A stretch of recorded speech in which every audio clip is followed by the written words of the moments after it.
Wrecker's Gate, Chapter 1. A scream came from the depths of the canyon.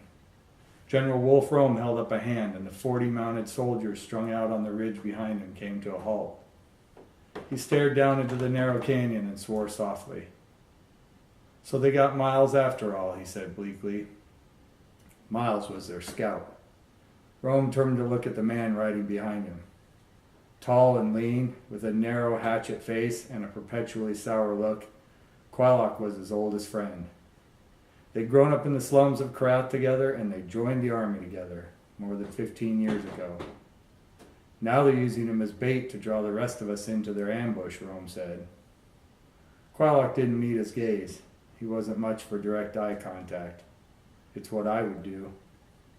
Which was true.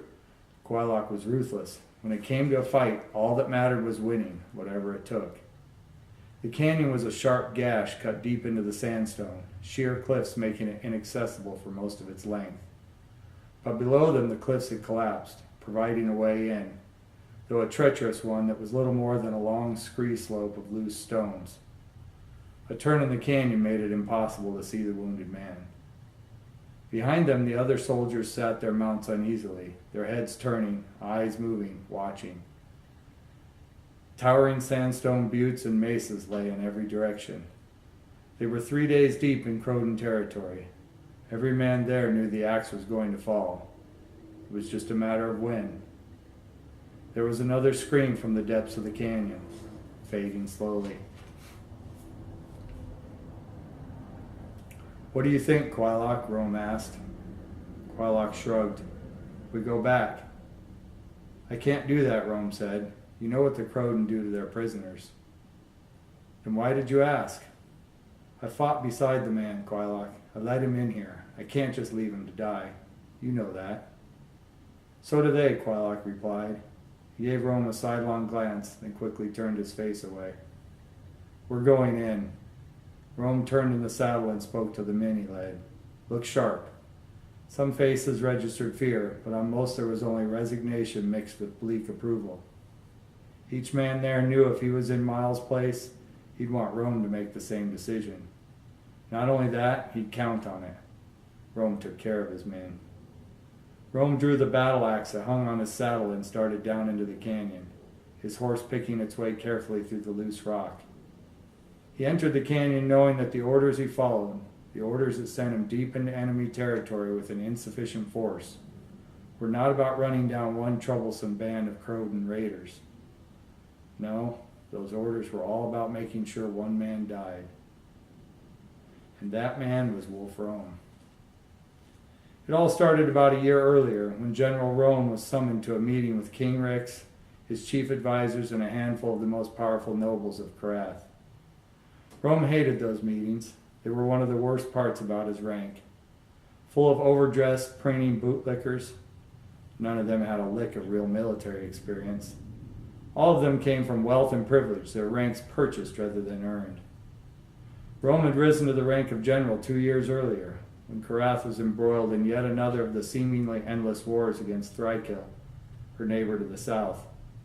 Thrykill was winning that war.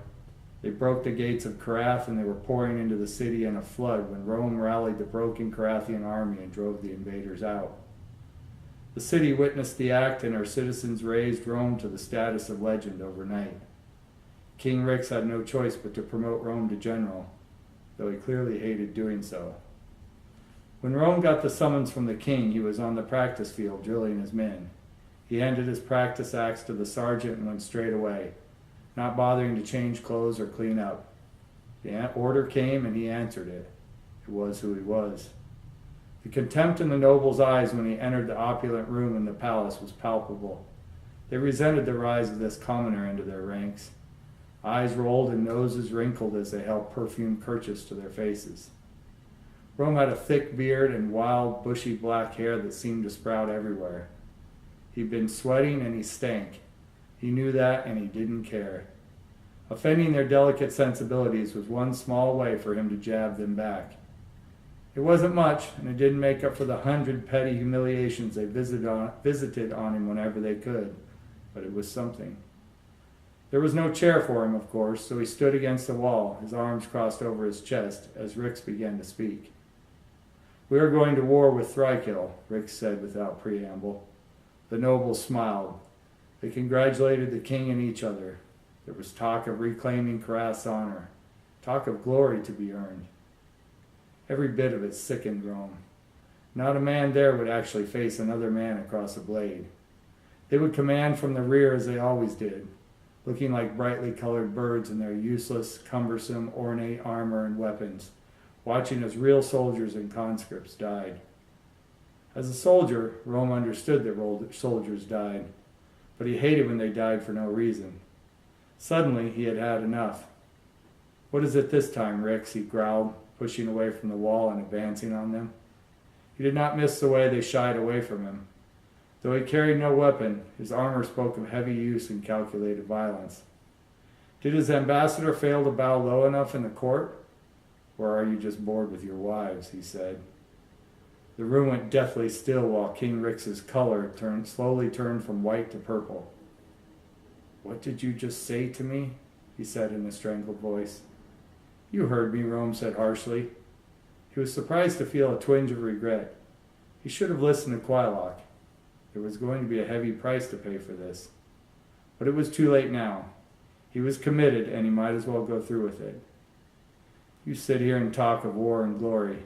You know as well as I do that the walls of Thrykill will not fall, but a lot of men will. Men with families to feed. If you want a war so bad, why don't you go fight?" "I should have you arrested right now," Rix managed to spit out. "Publicly executed at dawn." "You could try," Rome replied, once again calm. He didn't lose his temper easily, but once he did, he got it back quickly. He looked at the guards who were edging closer as he spoke. They hesitated visibly and turned questioning looks to the king. Shaking with suppressed emotion, Rix raised one hand, the order on his lips.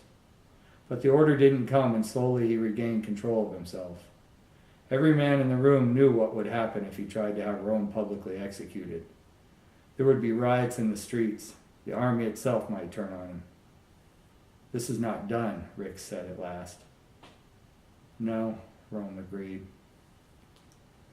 Shortly after that, General Rome was put in command of a dusty little outpost on the Croden border. He knew the king was getting him out of the way until he figured out how to eliminate his rebellious general. And so he wasn't surprised when the orders came in a few days ago.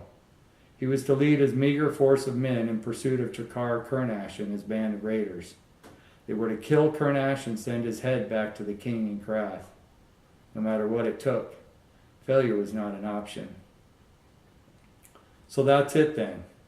Quailoch set the orders down on Rome's desk. "Rix is finally getting rid of you." He said nothing else, and he kept his face expressionless, but nevertheless Rome saw something, or thought he did, and he set his jaw stubbornly. "Go ahead and say it. You know you want to." "Say what?" Quailoch took out the long dagger he always wore on his belt and picked at his fingernails. "Say I told you so." Quailoch's gaze flicked to Rome, then away. Rome stood with his fists bunched and a belligerent glint in his eye. "Just say it. We'll both feel better." Quailoch gave the faintest shrug. "Okay, I told you so." With the words, some of the steam went out of Rome, and he sat down at his desk and put his head in his hands. "You were right. I should have listened to you. You told me to keep my mouth shut, but I didn't. And now men, my men, are going to die on this suicide mission." Quailoch put his knife away. "I just couldn't help myself. You know how I get," Rome said. "Yes, Rome, I know how you get." "It wasn't right," Rome exploded, slapping the desktop with one thick hand. Rome was a big man, only a little bit shorter than Quailoch, but broad through the chest and thickly muscled, and the table jumped when he hit it. "It's still not right." Quailoch clasped his hands behind his back. "They sit there in their fancy chairs wearing their gold and silk, and they talk about war and killing like it's this noble, glorious game." Quailoch sat down in the room's other chair. He'd heard this rant many times. It would take a while. "It's so easy for them," Rome continued. "It's not their blood being spilled, is it?" He glowered at Quailoch. "No, it's not." "Was I just supposed to do nothing?" It's what most people do. Well, I'm not made like that, Quailock shrugged. I just couldn't sit there and say nothing, Quailock. Surely you can see that. Quailock sighed. Did it make any difference, Rome? Did anything change? The latest war with Thrykia was even then being waged to the east. Rome slumped in his chair.